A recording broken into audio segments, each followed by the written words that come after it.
This is the Engines of Our Ingenuity, made possible by the friends of KUHF Houston. Today, the Birch Goose. The University of Houston presents this series about the machines that make our civilization run and the people whose ingenuity created them.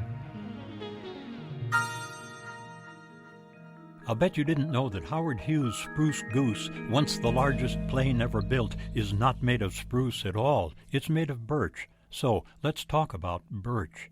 We recently flew into Moscow's Domodedovo Airport. There below us, just outside the runways, lay a vast carpet of birch forest. That great gray-white sea of trees called to mind the birch tree's claim on the Russian subconscious. I spoke long ago at a Cold War think tank in Siberia. My hosts walked me through a mile of trees to get there. They made sure I was as lost as Hansel in the woods. What they did tell me was that those trees, white with black streaks, were berezka, or silver birch.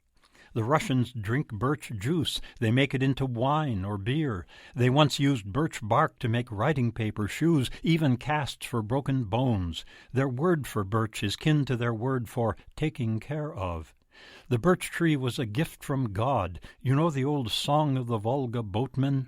Part of it says, "Now we fell the stout birch tree. Now we pull hard, 1, 2, 3.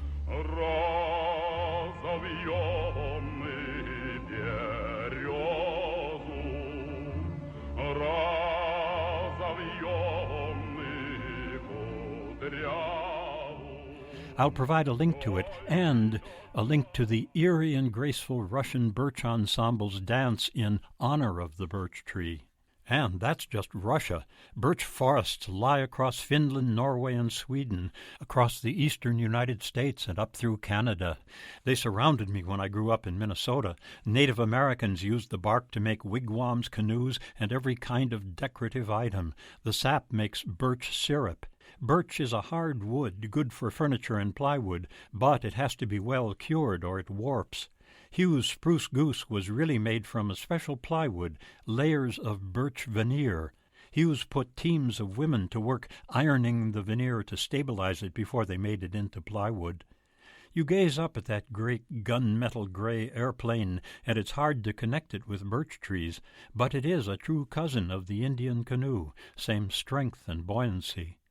Most northern countries honor birch trees. It's the Celtic symbol of rebirth and purification, one of the sacred trees of Norway and Sweden. It was important for Nordic settlers of Greenland and Iceland. Greenland's only forests lie at its southern tip, and they're mainly birch. Birch is the only tree native to Iceland. Birch trees had countless uses as folk medicine. WebMD verifies that it's a fine source of vitamin C and a useful diuretic. Hughes got that great birch goose into the sky only once, and then it didn't really fly.